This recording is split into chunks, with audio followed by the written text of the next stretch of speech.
Welcome to our channel where we cover critical discussions on governance and public policy. Previously, you saw me explaining the concept of the state and the market, and today we are summarizing chapter number 10 of the book Accelerating India's Development by Karthik Muralidharan. This chapter and the video on shifting the Preston curve for development focus on enhancing India's developmental outcomes through more effective governance. Stay tuned for more.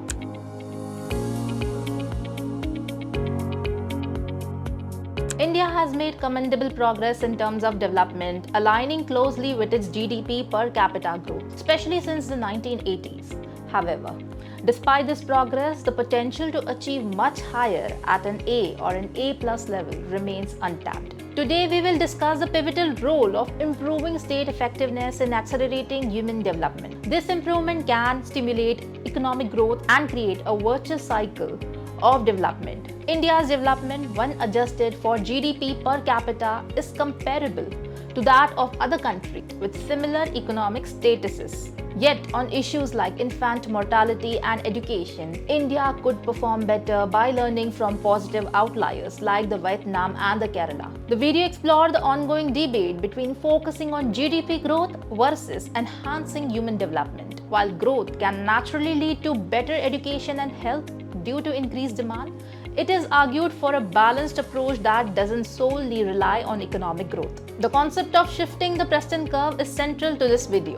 It suggests that despite India's current income levels, advancement in technology and knowledge, it is unable to achieve better development outcomes, historically seen in other regions. The text presents different scenarios for India's development by 2047. It shows that simply continuing on the current path, even with optimistic economic growth rates, will not be enough to achieve satisfactory development outcomes. A significant part of the chapter argues for the improvement of state capacity as a crucial factor. By improving how public funds are used rather than just increasing the fund, India can accelerate its development substantially. The idea presented look forward to integrating enhanced governance capabilities into key sectors like education, health, and public safety, which are crucial for India's overall development.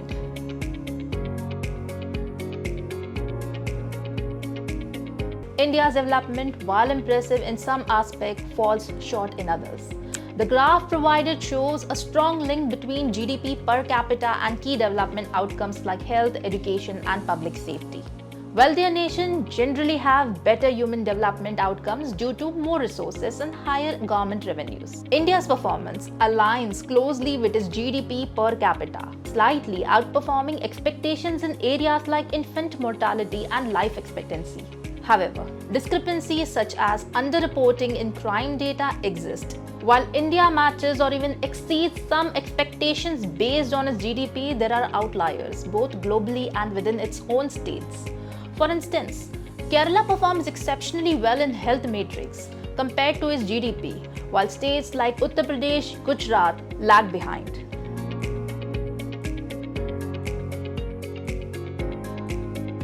This debate centers around whether economic growth or direct investment in human development should be prioritized. Economists like Jagdish Bhagwati advocates that economic growth drives development by increasing demand for education and health service. Conversely, Amartya Sen argues that direct investment in these areas can drive growth. The UN's Human Development Index and Sustainable Development Goals reflect this by prioritizing health, education, and women's empowerment over income alone. Real-world examples show that regions like Kerala and countries like Vietnam achieve high human development at modest GDP levels, suggesting investment in human capital is both ethically sound and economically beneficial. Empirical studies support a virtuous cycle between growth and human development, underlining the necessity of both.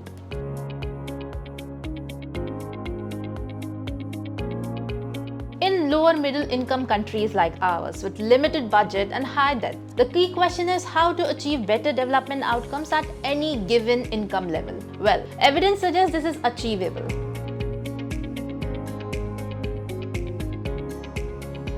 Shifting of the Preston curve for life expectancies. Countries like India today benefit from access to superior knowledge and technologies compared to what rich countries had previously. This advantage allows for significant health improvements at lower income levels as demonstrated by the upward shift in the Preston curve, which relates life expectancy to GDP per capita.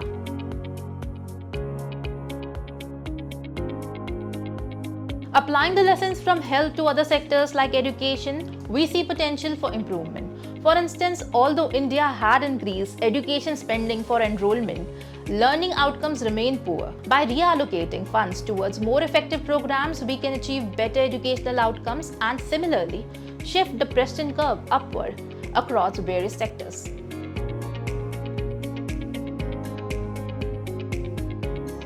Projection for 2047 based on different GDP growth scenarios show significant challenges remain. Even with higher economic rate, enhanced public spending effectiveness could lead to better developmental outcomes compared to just increasing budgets. For instance, doubling the income elasticity of development outcomes could dramatically improve scenarios, especially in education, where achieving universal literacy by 2038 or 2034 could be possible.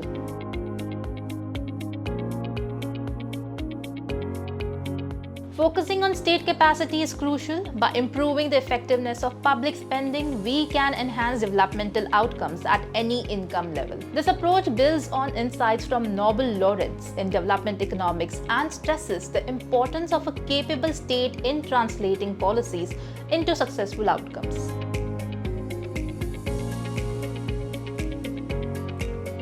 Investing in sectors like education and health not only improves quality of life but also boosts productivity and economic growth. Implementing reforms to increase state effectiveness could accelerate our progress from current projections to more optimistic scenarios.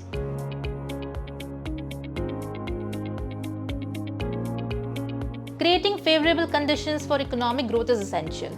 While focusing on human development is beneficial, as seen in Cuba and Kerala, it must be complemented by policies that encourage investment and job creation to ensure comprehensive societal development. This dual approach is exemplified by Vietnam's success, where strong human capital coupled with investment-friendly policies has spurred significant economic growth.